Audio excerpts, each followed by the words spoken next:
Order. Jim Shannon to move the motion. Thank you, Madam Chair. I beg to move that this House has considered the benefits of medicinal cannabis and will address the challenges facing patients across the country.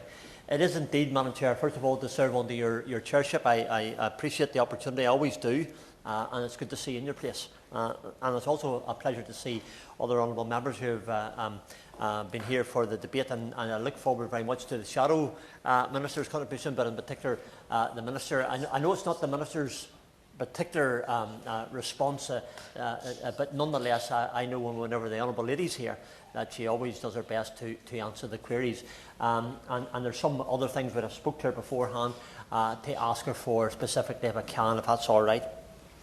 I suppose over the years, Madam Deputy Chair, I've always been interested in this debate, and I would like to thank the Backbench Business Committee for granting it.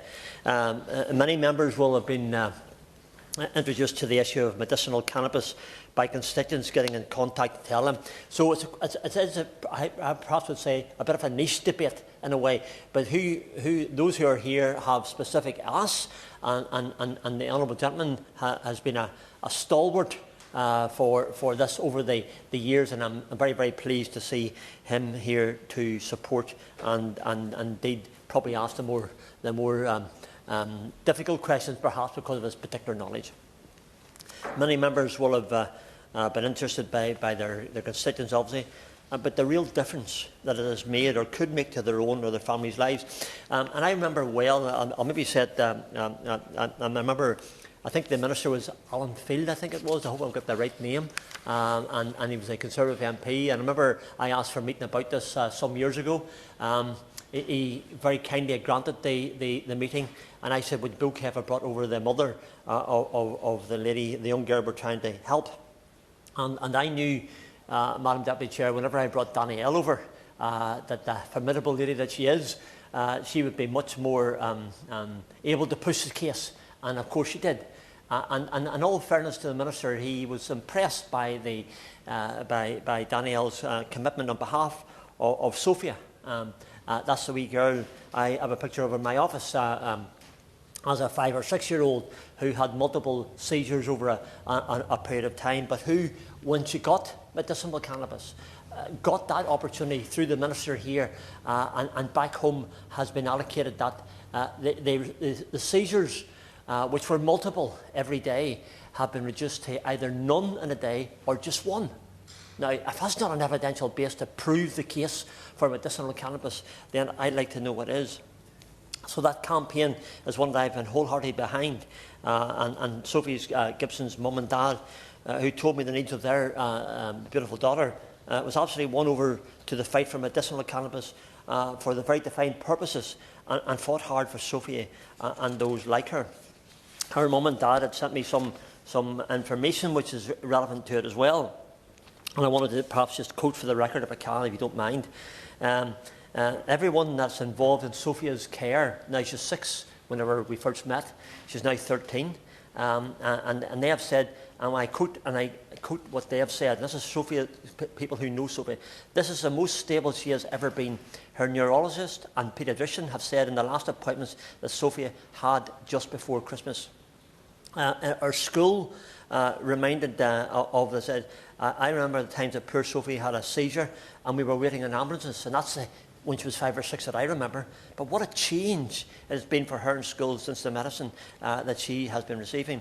With less seizures, Sophia's skills are growing, and even her speech therapist and her physio has said she's doing really well thanks to the whole plant medicinal cannabis.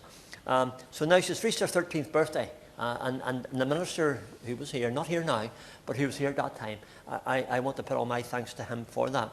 And he got prescribed the medication for her baby girl, and the change that has made. That's Sophie, my constituent, and Danielle and Darren's young girl. Whilst the legislation medicinal cannabis in 2018 was a significant step forward for patients, and ended the potential criminalisation of those living with or just trying to manage chronic disease conditions, access to medicinal cannabis remains limited. So there is, I believe, compelling evidence to suggest that medicinal cannabis can improve the quality of life for individuals with chronic conditions. including neurological disorders like Parkinson's, for example, ADHD, epilepsy and MS. However, since it was made legal, only 5, this is the issue, only 5 patients have been prescribed medicinal cannabis on the NHS. So I was pleased that young Sophie is one of that while she undoubtedly is not a well child, her parents are clear that they believe this has played a part in her still being with us and to brighten our days with her smile and her infectious joy. I know young Sophie personally. I can vouch for the difference that I've seen from that 5 to 6-year-old to the 13-year-old that she is today, and the joy that it has brought her parents and indeed everyone of us who know her. Epileptic fits are down to 0 or down to 1 and no more, so it really, really is important. I want, if I can, to bring another case to the attention, Madam Chair, if you don't mind me doing so. Joanne, her mummy, is here, and it's on behalf of her son Ben. Her MP, by the way, forgive me, Hansard will keep me right in this. I should know the constituency. I'm afraid I don't. The MP is a Labour MP, Paul Foster. You could just fit that into the Hansard with the constituency. I'm sorry, I can't remember what it is, and I apologise. I should know better. My goodness, that just escaped my mind. But anyway, he can't come to the debate today. He's in otherwise engagements to go to, as unfortunately would have been here only for that. So as to the Minister, I spoke to the Minister beforehand, so the Minister knows what I'm going to ask for. On behalf of her and her son Ben and her husband, our MP is very supportive. The Minister has been keen to help. But young Ben, his is an incredible story as well. He was having, and these are the figures, and the mum's here to vouch for the factual problems that the young boy Ben had. He was having up to 300 seizures per day. Can you imagine that? Almost every other minute of that day, that wee boy was having seizures. Now, I would suggest, if I can, don't mind me doing so, the parents are looking after that medication themselves whenever there should be a place for the NHS to play in this service. It's costing the family some £2,000 a month. I mean, it goes deep into what you do, but when you love your child, of course, you will do anything to help that child. So it's about getting the correct medication. It's about doing all the trials. 14. I understand from our mummy, Joanna told, or from his mum, told me that there's been 14 medications that he has failed. The NHS, I understand, said if you failed 7 of the medications, then you go directly on to this medicinal cannabis. I just can't for the life of me understand why that hasn't happened for young Ben and for Joanne and for her husband as well. So my request to the Minister, and I've asked beforehand, ever mindful, Minister, would it be possible to meet, for the Minister to meet Joanne and their MP as well, to ensure that the opportunity would be there for them to put forward their case and to find out why the allocation of medicinal cannabis hasn't been approved for this wee boy, who I've seen a quick video of him today, Madam Chair. When he was having all the problems and what he can do when he has the access to medicinal cannabis, if ever there was evidence needed, if ever the evidence was apparent and straightforward and straight looking you in the eye, that's the one of the difference. So there's exceptional circumstances, exceptional assistance, and just an example. He has now a 98% reduction in seizures because the family, the mum and the dad, are paying for medicinal cannabis whenever across this nation they should be qualifying for it. And there seem to be some problems, so therefore, Minister, I just ask for that meeting, please, with the MP for the constituency that it is, and with the parents to show that case. And I make that for Joanne today, if I can, just to make sure it's on the record. Thank you. There is compelling evidence to suggest that medicinal cannabis can improve the quality of life, and they do that. The state of legality but inaccessibility is incredibly difficult for clinicians who believe that their patients' cases merit additional help, and subsequently patients are not being provided the proper care through challenges such as lack of awareness of legislation and signposting of treatments. It really is incredibly hard to try and comprehend how we just can't get everyone on that pathway to better care. But I'll tell you what, when you meet the mums and dads and some of the children, as I have met, and others in this who will speak have met, you'll not you personally, Madam Chair, but all of us collectively will understand the alternative and what it means. A recent survey from Alternative, they're here in the audience today as well, of 250 practising doctors found that overwhelming support for widening the accessibility of medicinal cannabis to treat chronic pain, with 84%. These figures are massive. 84% of UK doctors saying that they would be open to prescribing medicinal cannabis to manage chronic pain if it were part of the NH toolkit. Now, I welcome very much government's commitment, and the Secretary of State in particular, who has told us in the Chamber that there will be £26 billion available for the NHS over the next few years. That's a good plan. Everybody, no matter what your political persuasion is, would welcome that. But really, we need to see some of that going towards this critical one, and I believe that's what we want. Furthermore, Alternative patients rated the effectiveness of medicinal cannabis to be 8.5 out of 10 versus only 4.5 out of 10 for traditional medication prescribed in the NHS. So we're not being critical, but we're pointing to the facts. The evidence is there. If it's better to have medical cannabis, then let's do it, if the other one isn't as effective. Unlike many conventional painkillers, medicinal cannabis offers relief from symptoms without the high risk of dependency, as one example, overdose or debilitating side effects. Only 17% of Alternative patients reported side effects from medicinal cannabis which affected their personal or work life, versus 88% for medications prescribed by the NHS. So really, there's a case to be made and an answers to be given. Whilst private specialist clinics and pharmacies such as Alternative support thousands of patients across the United Kingdom, they often receive conflicting guidance on product labelling from regulators that can impact the availability of medicines for patients who may benefit the most. And we're here today to raise that awareness and to put the case for all those patients who may benefit the most. The UK remains one of the strictest regulatory regimes in the world for the prescribing of medicinal cannabis, and I agree that this must be the case. That's not an issue. But whenever there's an evidence to prove that it can do good, then let's do it. This includes a prohibition against prescriptions being issued electronically to patients. However, we must allow doctors access in the same way that we allow doctors to access opioids for their patients under strict and certain circumstances. There are rules in place, and I understand that. So I challenge the suggestion that electronic prescribing is always unsafe. It's not. Physical prescriptions are understandably at risk of being lost, damaged or destroyed, whilst electronic records can permit greater real-time oversight and control of prescribing practices, both by private clinics and by regulatory bodies such as the CQC.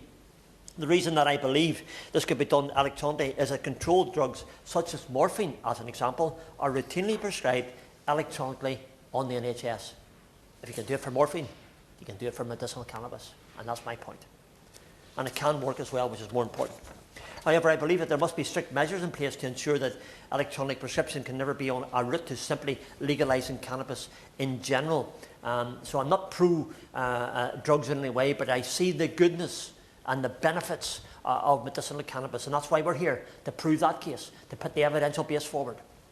Whilst the benefit of medicinal cannabis to individuals and their families, as well as the economic benefit that is starting to arise from it, it is reason enough to review the current approach and to address the challenges that are being faced. It is absolutely not a call to legalise cannabis wholesale in the same way in which we could never consider wholesale opioid legislation. But furthermore, medicinal cannabis has offered a lifeline to my constituent. And another example, Richard Barber. He spent years struggling with chronic conditions. Initially, his diagnosis, his injury led to a misdiagnosed shoulder condition, which resulted in prescribed painkillers that not only proved ineffective, but also caused distressing side effects such as night terrors. And those things can't be ignored either. But after extensive research, Richard discussed medicinal cannabis with his GP. And the GP, after trying 3 different pain medications without success, he suggested exploring medicinal cannabis as an alternative treatment approach. Again, Richard was prescribed medicinal cannabis through Alternative, and the results have been transformative for his condition. He's regained the little things that people take for granted, like going to the shops or walking his dog, when he was unable to do that in the past due to mobility issues and due to pain and due to the seizures. However, Richard's story highlights, I believe, some of the challenges patients across the UK are facing. When Richard was first prescribed medicinal cannabis, he got in touch with his local police force to speak to them. That's the right thing to do, to ensure that they were aware of the legality. Yet the officers had never been informed about legal medicinal cannabis prescriptions at all. So in fact, 1 in 5 police officers do not know medicinal cannabis is legal, and 89% of police officers say that they would benefit from more training on medicinal cannabis. So there is not the Minister's responsibility, obviously not, but there is another role for another government department to look at this. This lack of awareness can manifest in patients being challenged in public when using legal products to manage their conditions, causing unnecessary distress to those who are in receipt of medicinal cannabis for a medical reason. Patients are also finding that their landlords are unaware that medicinal cannabis is legal, when in fact compliance with the Equality Act of 2010 mandates that landlords, housing associations, property managers make reasonable adjustments to accommodate tenants' medical needs, including the use of prescribed medicinal cannabis where appropriate. So there are lots of issues here today. Better awareness amongst the police, more accessibility for my patients, indeed for all our patients, for all our constituents across this great United Kingdom of Great Britain and Northern Ireland. This debate is not a new debate. Indeed, the End Our Pain campaign have presented ways forward. And I would ask the Minister once again to consider their trials, ever mindful of the Minister will be conveying what we're asking for to another Minister. In 2019, the Health Select Committee recommended initiating observational trials for patients already using cannabis-based medicines who cannot enter the RCTs, a recommendation that was initially supported by the Government, but later retracted, unfortunately, during the COVID-19 pandemic. In 2023, the Home Affairs Committee reaffirmed the need for increased access to these vital treatments. So the Home Affairs Committee, we all understand what COVID-19 was, that there's a different pressures coming in from all sides, and that suspension, while unfortunately happened, it did throw it back a few years. But if the Home Affairs Committee in 2023 reaffirmed the need for the increased access to these vital treatments, then we need to make sure that it happens again and fully. A notable precedent occurred in 2013 when government granted a licence to GW Palmer to supply Epidiolex to a child given only 6 months to live. These are true stories, Madam Chair. I'm not making any of them up. And this is another true story. And this wee child was only given 6 months to live. The decision not only saved that wee child's life, but it also provided valuable evidence to NICE, highlighting the need for similar decisive actions today. Because they work, because they do make lives better, they save lives, and they contribute to easing the pain and the suffering of the child, first of all, or an adult, and also give some peace of mind to family. They propose 2 observational trials, and the operative word is trial. If they are not suitable, then they can and should be shut down. Observational trial 1. This trial would support individuals already prescribed medicinal cannabis who cannot undergo a dangerous washout period to enter traditional RCT trials. These patients could be funded to provide crucial data on the long-term use of their current and previous cannabis oil medicines, which was the original plan. The observational trial 2, this trial would focus on children in desperate need, just like that wee 6-year-old, just like my wee Sophie, or Sophie, who's the Darren and Danielle's wee girl, and also Ben for Joanne in the audience here in gallery today. Many families are resorting to the black market due to insufficient private paediatric prescribers and wish to find a regulated, safer option for their children while maintaining their anonymity. EOP has engaged with Melissa Sturgis, CEO of Amanda Developments, who are willing to supply trial medicines early to those in urgent need, patients who may not survive the wait for a trial recruitment to begin in 12 months. I have to say, Madam Chair, that I haven't seen some of the stories of those who are waiting for this medicinal cannabis, whose health has been affected quite severely. It doesn't. Maybe I just see things too simply, Madam Chair. But if I see a way of doing things, then we should just do those things and make a difference. Patients who may not survive for the child recruitment to begin in 12 months, for instance. Where will they be in 12 months? Where will their health be in 12 months? It'll be worse. We should be doing this right now. They also believe that the data from current full extract prescriptions are significantly aid in developing future treatments and improving long-term outcomes as well. It is estimated that the observational trial for those who currently prescribe cannabis-based medicines who cannot participate in trials would cost approximately $2.7 million annually. The figure is based on an estimate of 150 children and young adults. The average cost is £1,500 per patient per month. I would say, with respect, for the good that it could do, for the difference it could make to lives, it's a small price to pay for health improvement, for all of those wee children, for all those adults who could have a better life as a result of that. It is imperative that the commitments made to families are honoured, as the consequences of inaction could be devastating for these children. Many parents, Madam Chair, can no longer afford the cost of medications. I've given you an idea from Joanne, who's here on behalf of her wee boy Ben, and what it's costing them to provide the medication each month, to ensure that they can manage life-threatening seizures. And it's really important that we get it right and do it right. Today, Madam Chair, I'm coming to an end.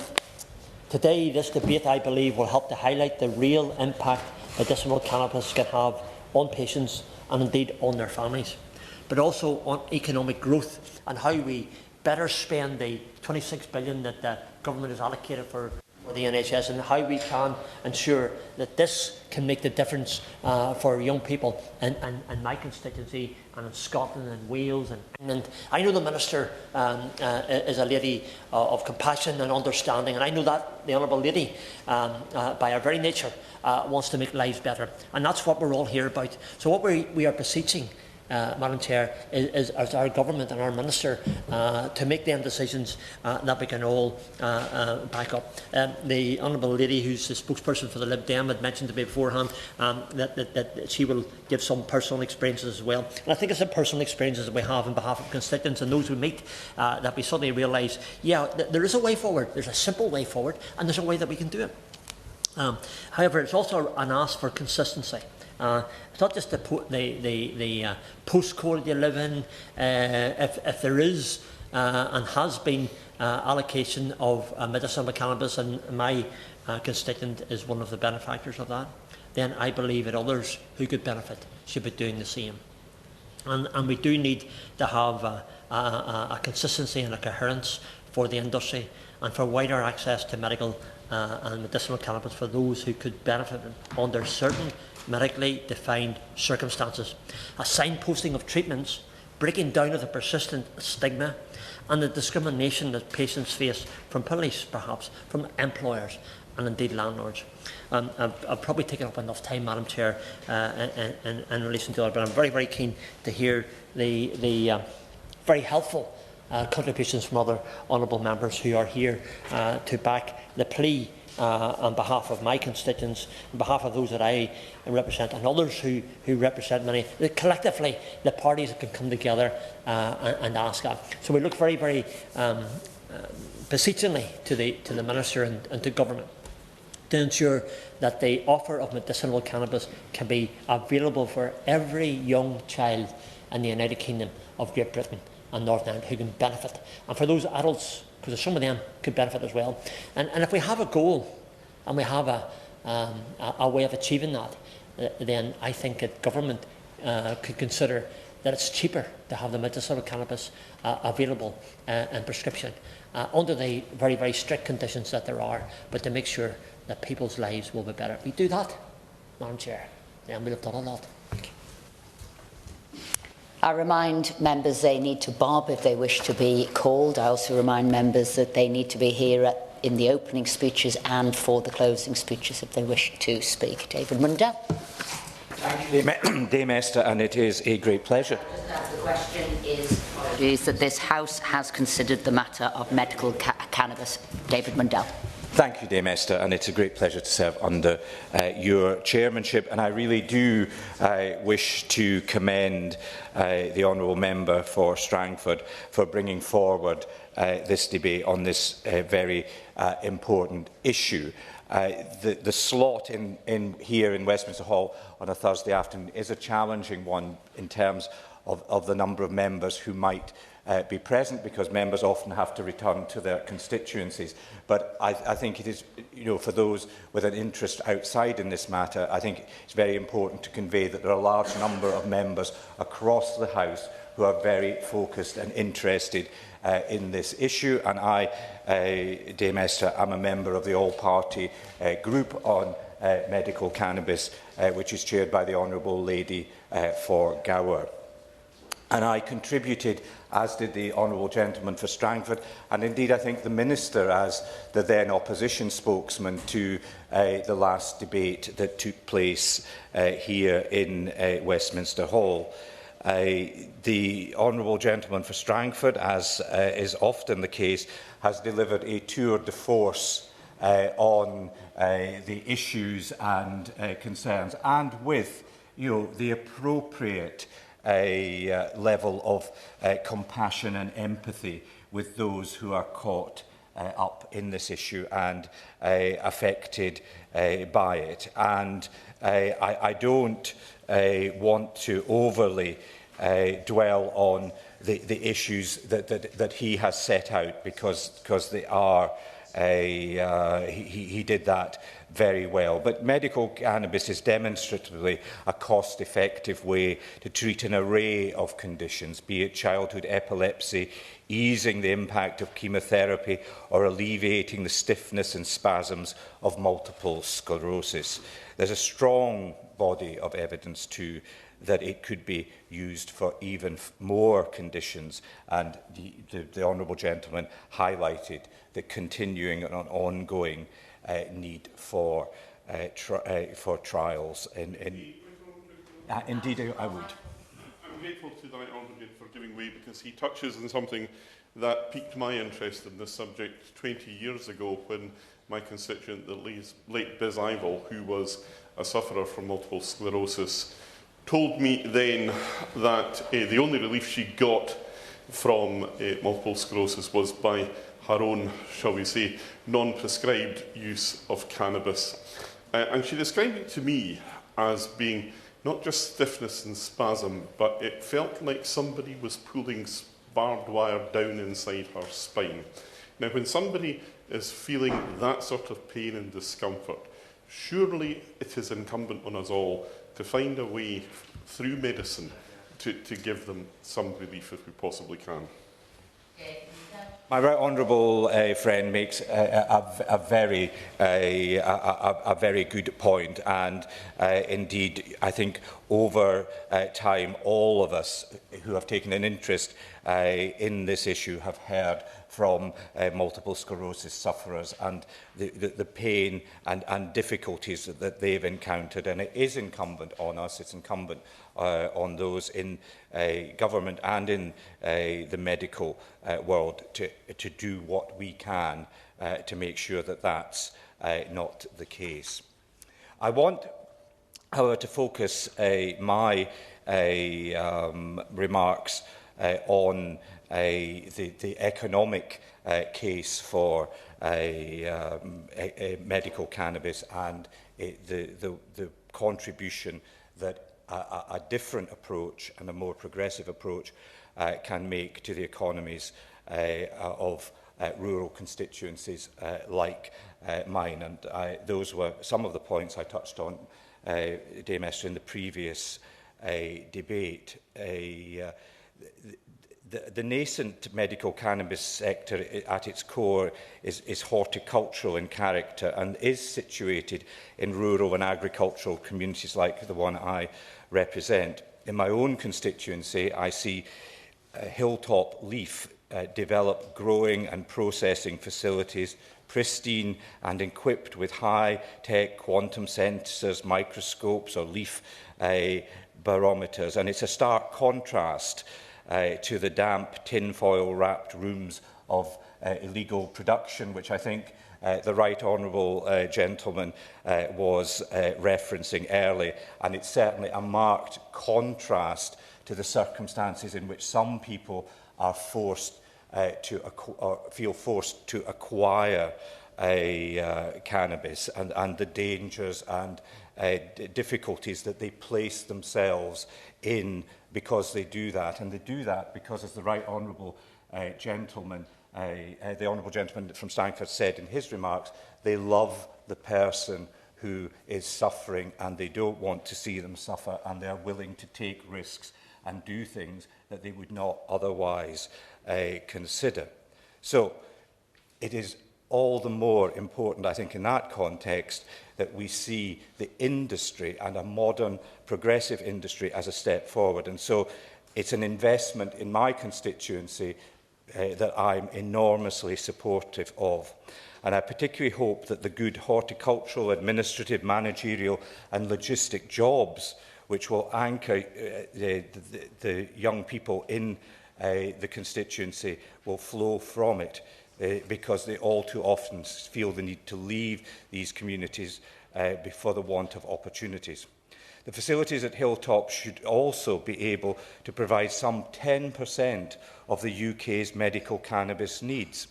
I have hopes, of course, that Hilltop can go further, because still because the medical cannabis sector could potentially bring more than £1 billion to the UK economy. And I don't, Dame Esther, wish to divert into the Chancellor's remarks about growth in the economy, because we've heard a lot about that in the Chamber. But this is an industry that is there and ready to grow, ready to create wealth and jobs, and particularly in some of the most difficult rural environments in the UK.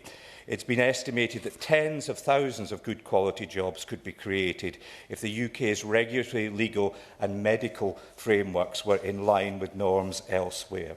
But sadly, Byzantine rules on prescribing and overlapping and onerous regulations are holding the sector back. While medical cannabis was legalised in 2018 by my former colleague Sajid Javid as then Home Secretary, it remains unduly difficult to be prescribed on the NHS right across every part of the United Kingdom. And so those who need, and we should be clear that this is a matter of need, turn to private medical services with the huge cost that they bring, and the Honourable Gentleman from Strangford also highlighted that, but as I've also said, to criminals as well. It is absurd to make something of medicinal benefit legal, but to be put out of reach of so many people who need it. This has a knock-on effect on the sector. In recent years, we exported 213 tonnes of medical and scientific cannabis out of the 329 tonnes produced in the UK. It is a sector that could meet domestic patients' needs and international demands. But this incoherence in regulation and approach is hindering that, and also extends to cannabis oil, or CBD, which has many benefits too. It is readily available to purchase on the high street, so much so that the CBD market in the UK is the second largest globally. However, hemp licensing laws mean that the flowers and leaves where CBD is found must be destroyed. Overseas imports then fulfil the needs of the domestic CBD market, and British supply chains do not benefit. Growers necessarily have to forsake the opportunity to yield a crop of £10,000 per acre compared to £400 for wheat because of this approach. At a time when rural Britain is struggling, such yields would bring a real boon and income into the pockets of farmers. Patients, producers, even the police, as the Honourable Gentleman mentioned, and taxpayers could all benefit from the unblocking the bottlenecks of prescription and production. For this to happen, as I've said on many occasions, the various strands of government need to be stitched together. Instead of keeping the strange patchwork of overlapping and clashing components, there needs to be a clear policy of supporting the prescription of medical cannabis and the necessary regulation and an official approach which allows that to happen. The UK Government and, where appropriate, the devolved administrations should review the prescription process, medical guidelines, acceptable technical levels and the overlapping and regulatory legal regimes. We've debated and discussed this issue many times, Dame Esther. I hope that today we will see some progress and that we don't have to repeatedly debate an issue which is so common sense in its approach. It benefits patients, it benefits our economy, it has an adverse effect on criminals. Why wouldn't you do it? Thank you very much, Ms McVeigh, and it's a pleasure to see you in the chair. And don't worry, I haven't defected. I just sat here because I didn't want to interrupt the flow of the Honourable Member for Strangford when he was making his very good speech, and I'm very grateful for him for securing this debate. I'm here because of one of my constituents, a gentleman called Matt Hughes, and particularly on behalf of his son Charlie, who has severe treatment-resistant epilepsy. And Mr. Hughes has been to see me on a number of occasions. I'm in the thick of a correspondence battle with the department, most recently, the latest one being just in December of last year, trying to deal with some of the problems which have arisen out of the 2018 NICE guideline change, which was brought in by Sajid Javid. Because you look at the NICE guidelines, you think, problem solved, wonderful, we can get access to these very important treatments for severely epileptic children under the NICE guidelines. But the reason why we're here today, Ms McVeigh, is because it's simply not happening in practice. It's no good as policymakers to think we've done the job because the policy has changed, but if it's not working in practice, then there's no point having changed the guidance in the first place. And there are huge numbers of problems. There's licensing issues, which I'm going to come back to in a little bit more detail in a moment.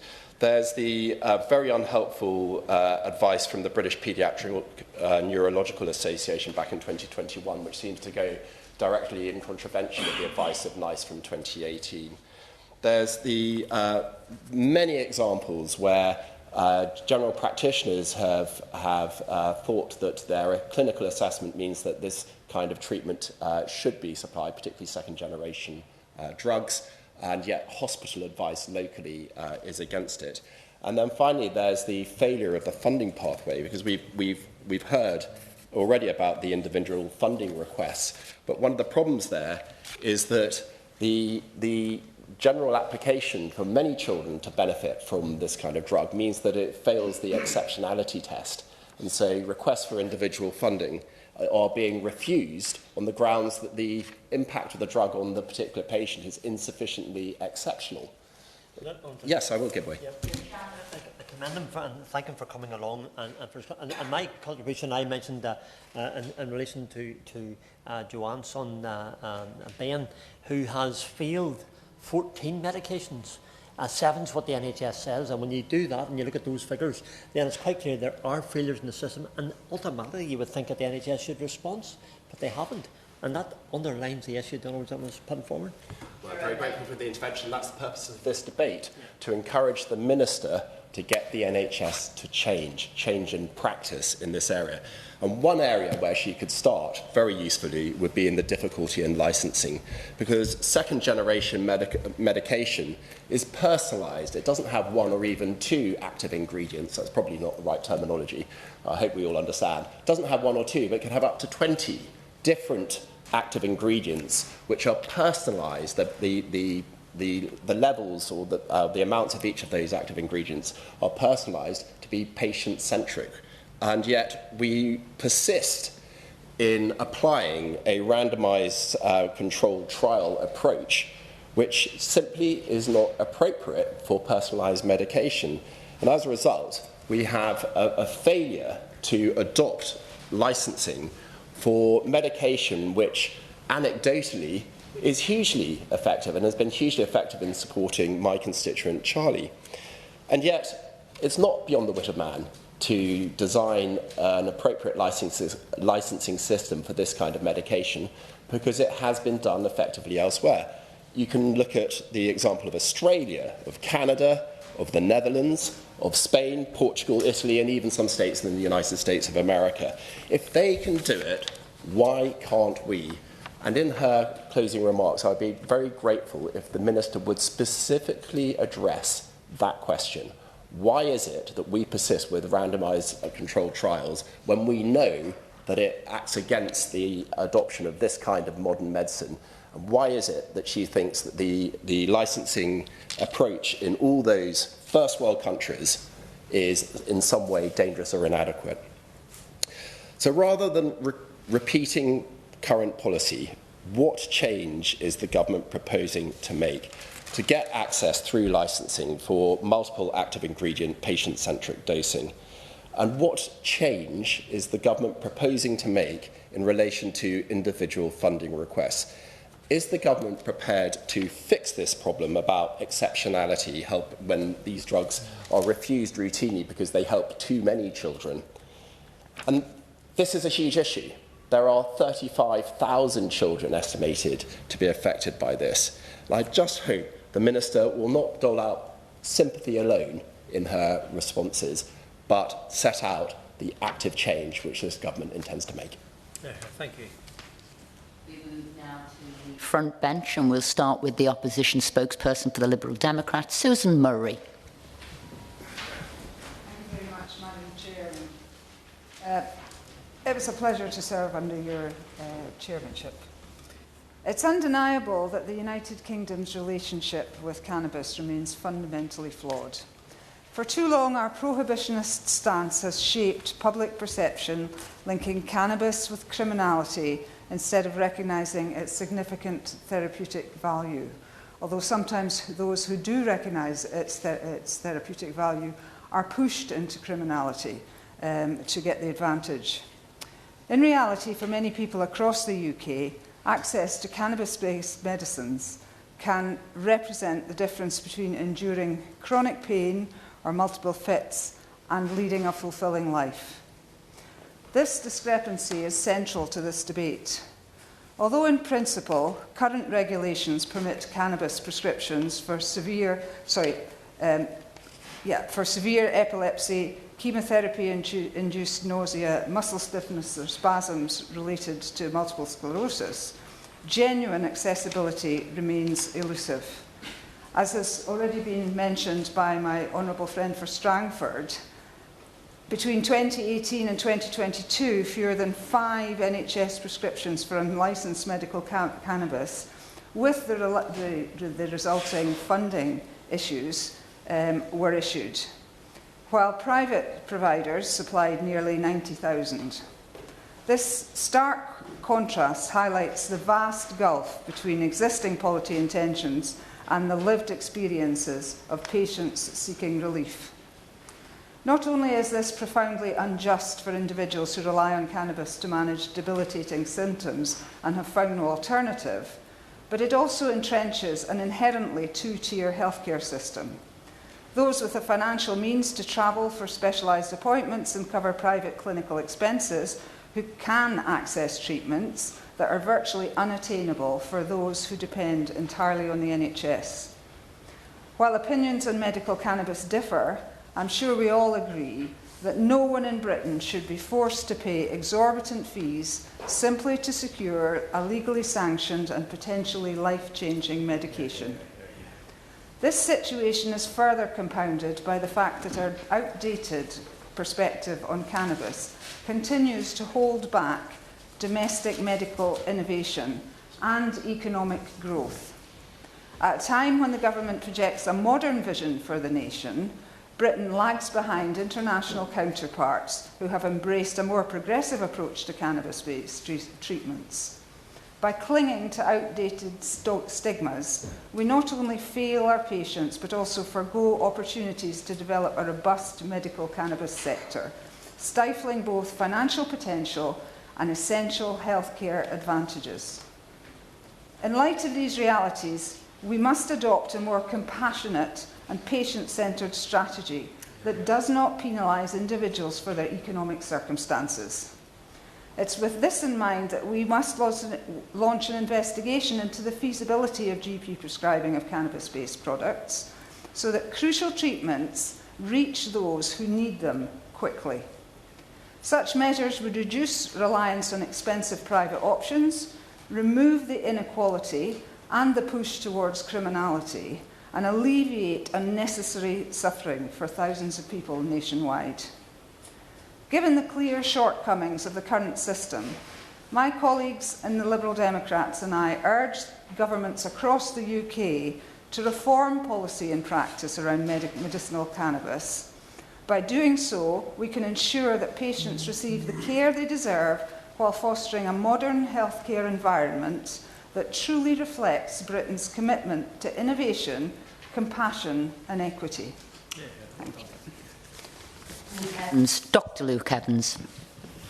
I'm grateful, Chair, for the honour to be able to respond as His Majesty's opposition in this debate. And can I again thank the member for Strangford for his tireless dedication to health issues, not just this one, but many of the other ones. Already in my short career on the front bench, I think this is my 4th time responding to one of his debates within the space of 6 weeks. So congratulations to him on his success. And he never ceases to amaze me, because not only is he representing his own constituents of Danielle and Sophia, telling them so passionately about their story, but now even representing other parties' constituents as well, forwarding their issues as well and championing them. And I think that's a true testament to the parliamentarian that he is, on the ability to stand forward and bring these issues up. And he has my full admiration and respect for doing so.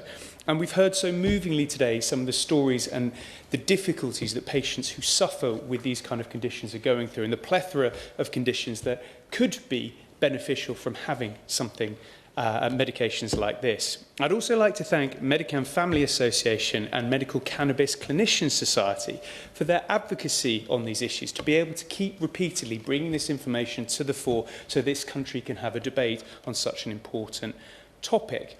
Now, today's debate has focused on the challenges many children and adults are facing and in accessing medical cannabis.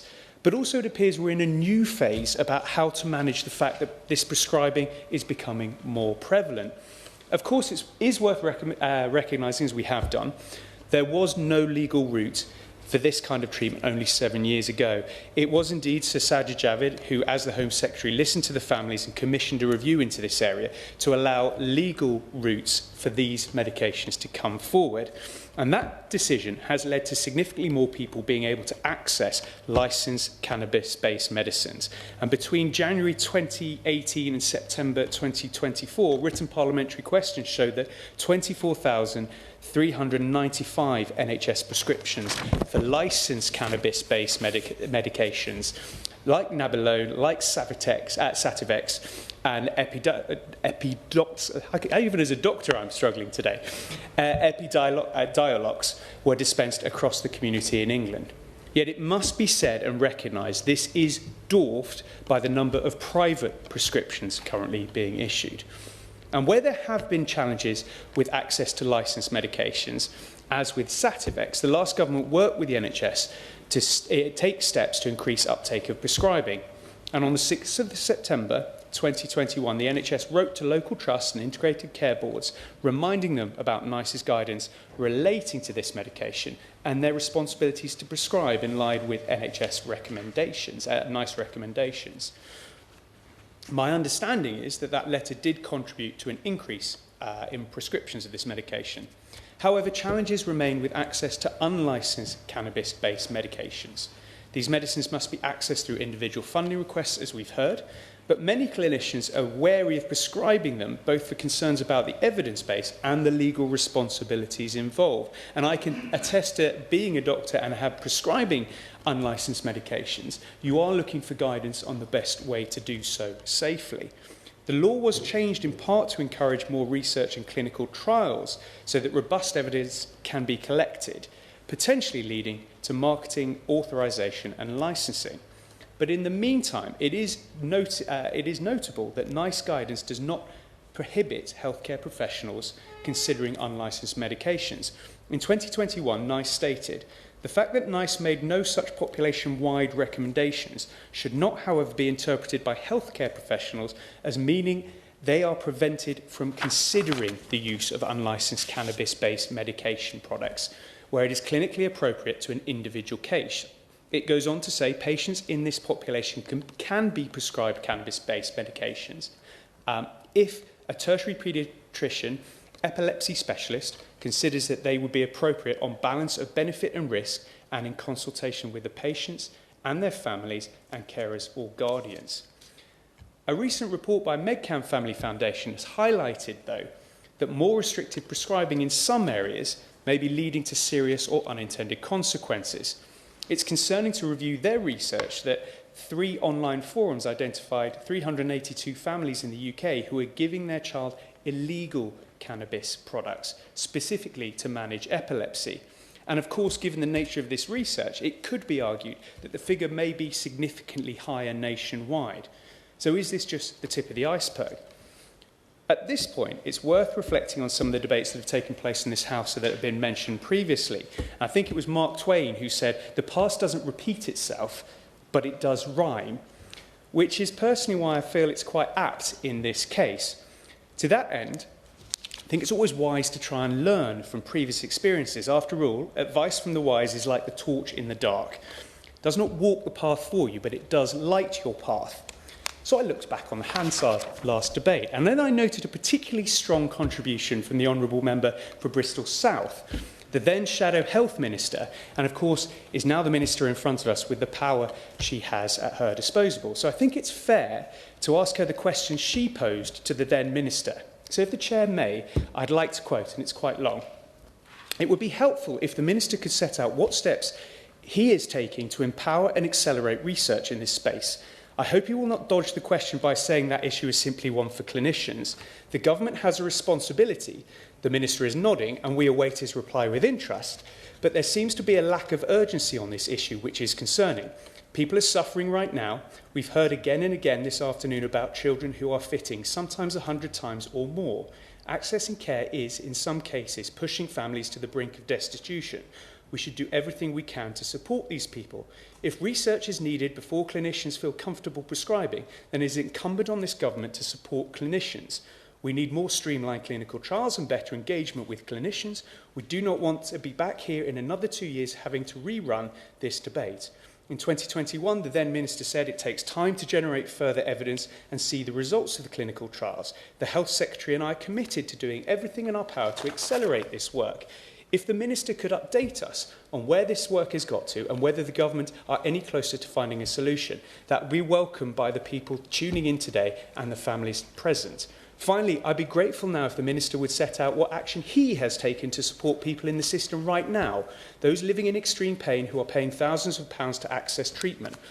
There is consensus on this issue, as we have heard. The debate has been and had, and a decision has been made. But we can and should be better, do better. In that spirit of consensus, we would all like to see some progress from the Minister. End quote. The Minister is clearly a strong advocate. Now in a position of power, she has been in post for over half a year, so I'd like to ask her to comment. What steps has she taken to empower and accelerate research in this area? What action she has taken to streamline clinical trials? Since taking office, what steps she has taken to empower clinicians to prescribe, to feel more comfortable? And since being in post, what action her government has taken to support people in the system now? To me, Ms Vey, it does seem the debate has moved on, but is still rhyming. We are 2 years on, and progress has been made. Over 24,000 prescriptions are clearly an improvement. But now, as raised today, there is more to do. We have new problems. The member for Dumfriesshire, Clydesdale and Tweeddale talked about the legal farming industry and the hilltop leaf situation of trying to create a new Virgin Industry here. The member for Broadland and Fakenham talked about the clinical pathways and how specifically they need to be looked at. And the member for Strangford highlights the issues about policing, given the fact there's a growth in the use. Now, I won't tempt the Minister to stray into the Home Office brief, but I would ask what conversations she's having with the Home Office counterparts about the issue of legal medical cannabis. In conclusion, Chair, I hope the Government will continue to progress in this space as the issue evolves, and they will have the support of this side of the House to continue the research, educate and raise awareness. I hope the Minister might agree to meet MedCan and the Clinical Society if she has not done so already, and perhaps given the concerns raised today, as a first step, she might write to trusts and ICBs again to highlight the guidance on prescribing these medications. After all, I'm sure we can all agree that we want the safest, most effective medications to treat patients available as soon as is needed and uniformly accessible. I believe this is a noble aim and should be distinctly achievable. I hope the Minister does too. Minister. Thank you, Mr McVeigh, and it's a pleasure to serve under your chairship this afternoon. And I congratulate the member for Strangford for securing this debate. I know there are many honourable members, as he said, that from all sides of the House who would like to be here today, who represent their constituents on this issue across the United Kingdom. Obviously, health is devolved matter for those devolved areas, but I know many people ordinarily would be here. And he spoke movingly about his own constituents, and other colleagues talked about theirs. And I agree with him, and my words have been repeated back, so I don't need to repeat them again. It's important for all those here today and who are listening in that we all want to support people in very difficult circumstances. The Honourable raised some key issues which I address. He talked about landlords and the police being unaware of the legality surrounding prescribed medicinal cannabis, and I do encourage him to take that up with my right honourable friends, the Deputy Prime Minister and the Home Secretary. I do understand the Home Office have notified all police forces of the change to the law, and guidance has been issued to summarise what that means. He raises the issue of electronic prescribing, which has been operational for Schedule 2 and 3 controlled drugs in the NHS primary care setting since 2019. I'm afraid there are no current plans to extend this to private clinics at this time. And he also raised the issue of an observational study with a small patient cohort, which I'm afraid will not produce results as robust as a randomised controlled trial, which is the gold standard for clinical trials, nor would it add to the current evidence base. It would not provide results suitable to inform routine clinical or NHS commissioning decisions, because there would be no way to compare findings with what would have happened in the abscess of the intervention. And I will come on to clinical trials in more detail, but let's just be clear on the problem we do face here and the challenge facing all of us involved in this debate, and children, many of whom have been mentioned today. Of course, we listen to members of this House, to patients, to parents, families who say these medicines are safe and should be available. And of course, we must ensure the safety and effectiveness of all medicines, and that the benefits outweigh any potential harm, and that clinicians, as been outlined by the honourable gentleman opposite, must have that assurance and clarity too. There are currently only 2 cannabis-based medicines in the world with marketing authorisation or licence, which has been said, and I hope I don't stumble over them either. These are Sativex for the treatment of muscle spasms in multiple sclerosis, and Epidiolex for treatment related to 2 rare forms of epilepsy, and tuberous sclerosis complex. These medicines show that it is possible to develop cannabis-based treatments that have been assessed for safety, quality and efficacy. The evidence generated on their clinical and cost effectiveness can enable the National Institute for Health and Care Excellence, also known as NICE, to recommend them for use in the NHS. The medicines that we are talking about today are unlicensed medicines. This means they have not been assessed by the Medicines and Healthcare Products Regulatory Agency. Indeed, these products have not been assessed or granted a market authorisations by any medicines regulator anywhere in the world. However, as has been noted, in 2018, the then Home Secretary, Sajid Javid, enabled the prescription of unlicensed cannabis-based products for medicinal use. This provided, as has been said, a lawful route to these medicines through prescriptions for individual patients who weren't benefiting from standard treatments or as part of clinical trials, while limiting the ability to prescribe to specialist doctors. This came on the heels of the review by Professor Dame Sally Davis, then the Chief Medical Officer, which found enough evidence of benefit to recommend that cannabis-based medicines should be moved out of Schedule 1 of the Misuse of Drugs Regulations 2001. For epilepsy, this evidence was mainly in relation to cannabidiol, also known as CBD, rather than products containing the psychoactive compound THC. The review did not provide evidence to support routine prescribing or funding of these medicines on the NHS, something the previous government should have made clear at the time. Before we see routine prescribing of these unlicensed medicines, the NHS must have greater assurance on the clinical and cost effectiveness of these medicines, and that's at a population level effectiveness. Now, I'm not a clinician, we're all here as politicians, and it is right that whether to prescribe any medicine or treatment is a clinical decision, whether on the NHS or privately. It is not for us to influence these decisions, so I cannot comment on individual cases here today. We do want to see more medicines approved by MHRA and available on the NHS. We inherited a broken system, and it will take time to fix that failure, but the Chancellor has made an in-year investment in the NHS to fill the black hole that we inherited and prevent us from having to cut back on services. This means more than ever the NHS must account for every penny it spends and to make difficult decisions on what treatments are made available. The NHS must get the best possible value for its investment in medicines and consider the cost effectiveness of treatments to ensure resources are used efficiently. For this to be fair, medicines or treatments initiated privately would not routinely if I can finish the point, would not routinely be prescribed by the NHS unless the requested treatment is approved already under existing policies, which unlicensed medicinal cannabis is not, or when there are individual exceptional circumstances. That remains the case even if privately funded treatment has been shown to have clinical benefit for the individual patient. This is the current NHS policy for all treatments initiated and prescribed privately, and it is not specific to medicinal cannabis. I'll take the Honourable Gentleman's question. Thank you, Minister, for the comprehensive response. Minister, your colleague's constituent is in the gallery today, and her young boy Ben is receiving Bedrolite and Bedica, which have proven both to assist Ben to have a 98% reduction in fits. The same thing happens to my young constituent as well, Sophia, and many others, and probably young my friends Charlie as an example. If there's an evidential base, and it quite clearly is, Madam Chair, in that there, could I ask the Minister perhaps that evidential base, proven evidential base, should be part of the evidential base for NICE to ensure that all these medications are taken on board?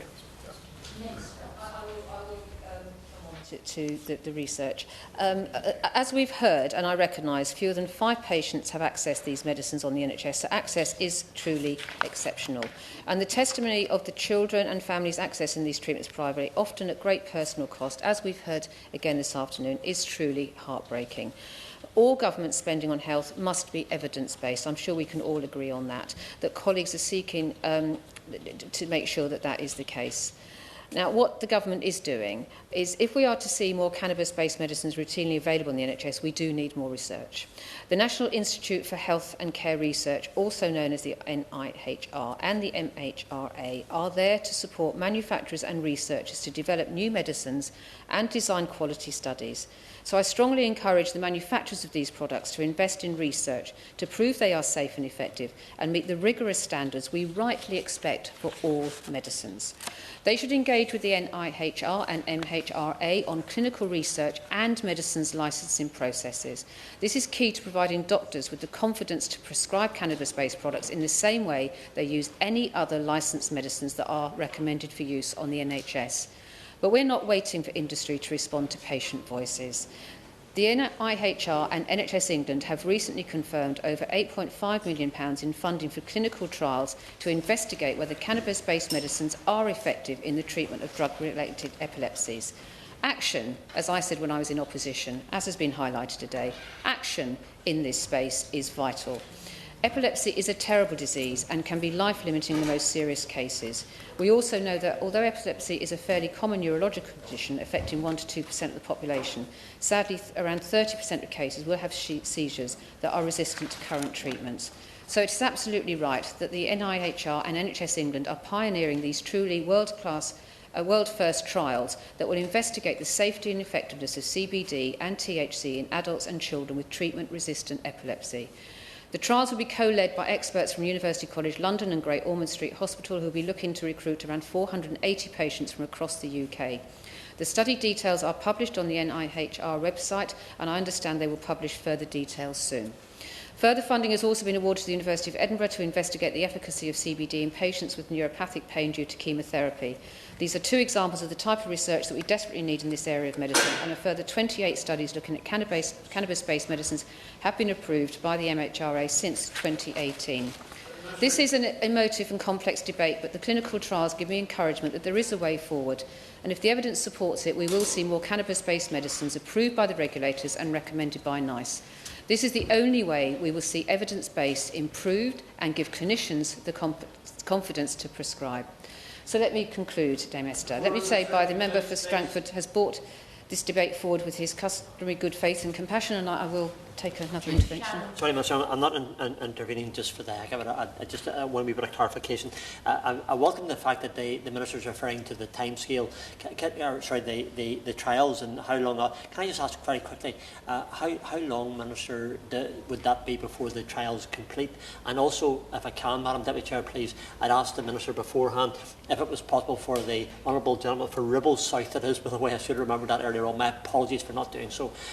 Would the Minister agree to a meeting with the constituent and the Honourable Member for Ribble South, just to clarify the matter and take forward the case for wee Ben? Those are my two asks. Thank you. I think, I mean, you know, trials and research, I can't answer that question directly because obviously they are, trials run by the specialists at NIHR in the usual way, and I'm sure the request for meeting has been heard. It wouldn't be probably with me, so I'm sure the officials have heard that, and he will have a response on that request. I'd want to thank the opposition spokesperson for reading out my contribution and highlighting how proactive, actually, in only 7 months into supposed to be the new government, we are being. I'm proud that the trials that we are looking to do are world first. No other country in the world is taking the same action to prove that these medicines are safe and effective. I know it won't come as much consolation to those families who are at the end of their tether with talk of processes, debates and regulations. I know it may not feel like it based on some of those things I've said today, but I think there is a way forward. There may be some light at the end of this tunnel, and this government will do what we can to support NHS England and the NIHR to get these trials done. Jim Shannon to White. First of all, can I thank all members for every person that contributed today. Made a very, very helpful contribution, indeed more helpful than most debates as well. It is unfortunate that some of those who wish to be here, and the Minister's right, I know a number of members who just couldn't be here, including the Honourable Member for South Ribble as an example.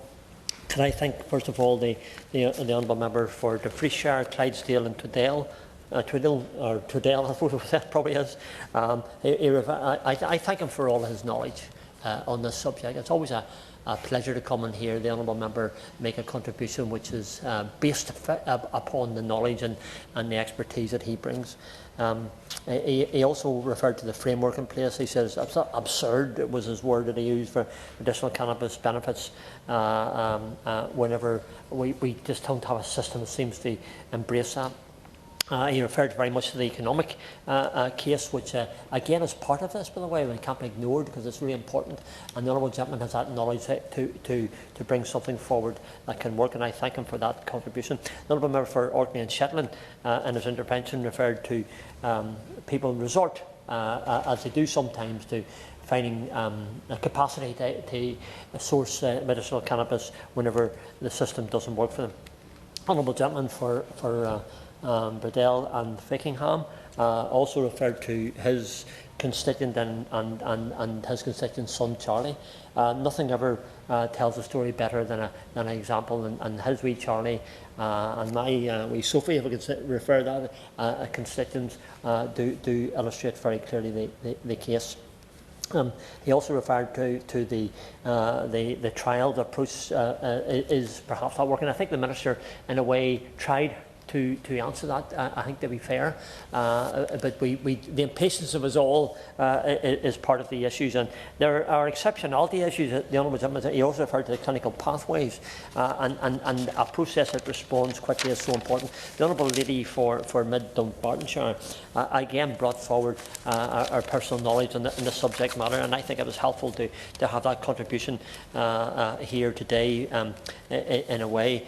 No one should have to, comments of the Honourable Lady says, no one in the UK should have to pay large fees whenever there's a product available to help. That is evidentially proven to be the case. It's essential life care advantages for a better life, and I suppose that's what we're all trying to achieve.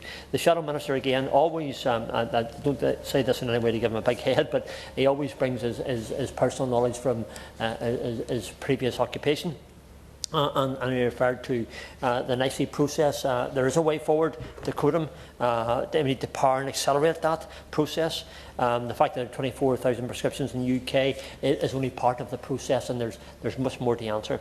The Minister, again, I thank the Minister very much for bringing forward. I think the Minister's final words in a comment was that there's light at the end of the tunnel. I think we've got to always be optimistic for our constituents, and I think the Minister wants that to happen as well. I not think she does want that to happen.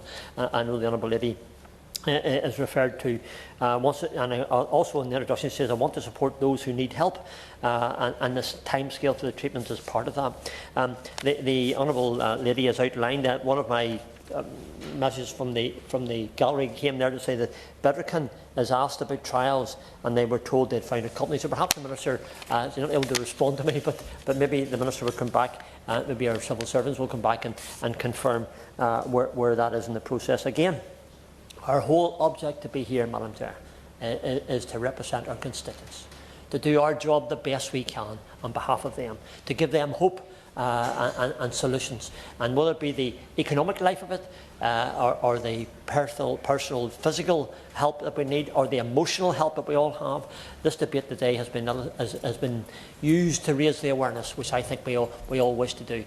And on behalf of my constituents, on behalf of other members' constituents, indeed across this whole United Kingdom of Great Britain and Northern Ireland, that we love and represent each day we're here, we ask that the government will move with urgency to provide the medicinal cannabis that we all need. Thank you. Question is that this House has considered the matter of medical cannabis. As many of that opinion say aye. Aye. Of the contrary, no. I think the ayes have it. The ayes have it. Order, order. The sitting stands adjourned.